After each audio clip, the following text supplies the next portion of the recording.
Hi friends, today I'm going to talk about a very interesting topic, how to learn. This is a lecture given by Marty Lobdell in a university and he's teaching students how to learn. I think learning is something that we all take for granted, but some tips that he has given and shared in this 1 hour lecture were very interesting. I thought of making a video on it on my own. So go and watch him speak, but otherwise here are 5 take homes that will help you learn better. One of the interesting facts that Marty talks about is that when you are learning, no one can continue doing active learning for more than 25 to 30 minutes.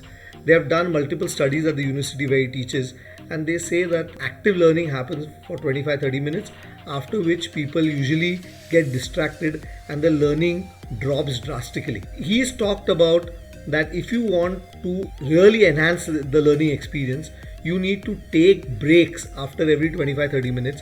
Take a 5-10 minute break and then restart learning. Learning experience will become far better. He is saying that continuously sitting for 2 hours, 3 hours, 4 hours is counterproductive if you don't take the breaks. So what is a break? Move away from the study material, move away from what you're doing, get up, make a phone call, talk to someone, be away from the topic for about 5 minutes and then come back, and you will be able to see that your active learning goes multiple points higher. The other point that he talks also is that at the end of the day, once you've completed your few hours of learning that you are trying to do, you need to give yourself a reward. So take in some time out and unwind and do things that you enjoy doing. Do it after you've completed your day's agenda on that. And this builds in your ability to do active learning better. The second aspect that he talks about, apart from taking breaks, is where to learn. So what he says that most people land up studying either in their bedrooms or in the living room or in the dining room, and each of this place has got a different purpose in your life. And when you get into that space to study, there is a very high chance that you'll be distracted. If you are in the bedroom, you'll feel like sleeping. In your dining room, you'll eat. In your living room, you'll get into watching TV or listening to music, and active learning goes down. Your ability to concentrate goes down. So what he suggests is simple thing: study at a designated area. Even if you're doing it in these areas, you need to give yourself clues that you are now going to study. So he talks about a technique where you put on a particular light, sit on to a particular chair, face a blank wall, declutter the area that you're sitting. So the clues given to you while you are getting into a study area become conducive for learning. And the second aspect that he's saying, that you need to discipline yourself to get into active learning.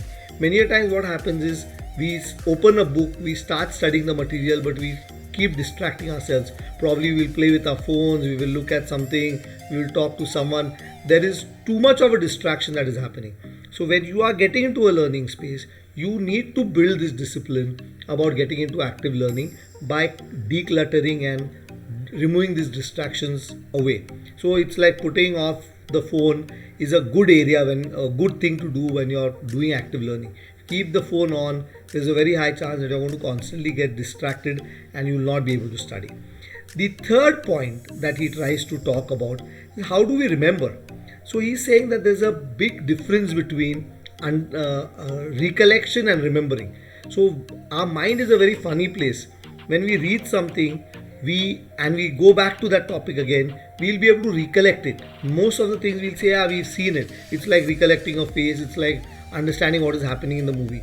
But independently, to be able to remember what we've learned is another ballgame. And for this, he says that the old technique of studying that people use was called the rote technique, where you are basically mechanically and habitually repeating whatever you learned. So multiple times you repeat and then you commit to memory and then you are able to remember it. But this technique is no longer very effective. If you want to remember certain things and you want these learnings to stay with you, you need to use the SQ3R technique. What is this SQ3R technique? It's a technique in which whatever you want to study, look at the study material, just survey the entire material. It's not like you're reading a novel where you don't want to break the plot open. You're studying something, go through the entire material, generating questions.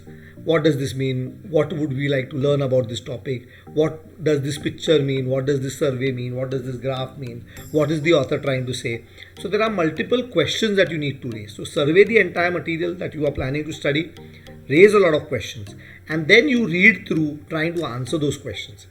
After you've gone through the material, those questions need to be answered in your own words, and that is what we mean by recite. And then eventually you will be able to come around, you'll be able to understand what this entire material stands it for. So this SQ3R technique is something that we need to follow when we are doing some active learning. So fourth point that he talks about is there is a difference between how we learn concepts and how we remember facts. Both of them require a different technique as far as your ability to do active learning on this space. So if you are trying to learn concepts, any new concept that you come, you need to be able to link it to our existing understanding. That is very, very critical. If you create concepts as a rote, you just try and memorize it, it is not going to give you any major advantage. The second thing, when it comes down to understanding concepts, you need to be able to rephrase it into your own words. And there's one of the rules that I read somewhere else, not in his lecture, but it says that everything that you do, you need to be able to explain to an 11-year-old. If you can talk about this concept to an 11-year-old, if you are able to express that in those language, you will be able to remember that concept really better. And the third point is that the best way to remember concept is explain it to someone else, teach it to someone else, rephrase it, and these things will help you remember the concept far better. When it comes down to remembering facts, you use mnemonics.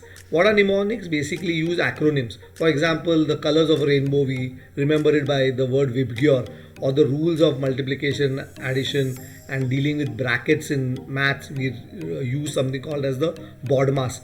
These are the two particular examples of acronyms that we can give. You can link it to a coin saying, certain large phrases that you need to do. You can create a coin and each of the phrase becomes a pointer through which you will be able to elaborate and expand, or use certain interactive images or notes that will help you recall the learning that is there. So ability to treat concepts and facts moving differently is a very, very important aspect. And the final thing is that it's the importance about taking notes. When we are talking about taking notes, it is very, very important that post learning session, whatever notes we have taken, your ability to spend 5 minutes just scanning through those notes immediately after the notes have been prepared is a very important aspect. Many people do is they write down a lot of notes and then they probably look at it the next day or a few days later, or when you have to study that thing back again, it will have no meaning. If you make notes immediately after the notes have been made, take 5 minutes to go through them, and you will see your enhanced learning will happen immediately. The second aspect is visit the key or new points and try and expand. So if you've taken a notes and if you visit it, there are certain gaps that you will be able to find out immediately, and if you are able to expand or if you are able to put question marks, that learning will remain active. And third thing is clarify if needed. Walk to the professor, look at more data in order to complete those points that are there that you've missed out, or something new, or something that you learned for the first time. If you clarify those points immediately, your ability or those notes to be able to add value to your learning will go very much higher. So this was my quick take on the 5 pointers that we are trying to talk about how to learn effectively. I'm sure that it would be interesting to read Marty Lobdell's entire YouTube video. But however, if you keep these 5 points in mind, I think learning will go to a next level. I hope you've liked this video. Keep watching my videos. Subscribe to my channel. Thank you very much.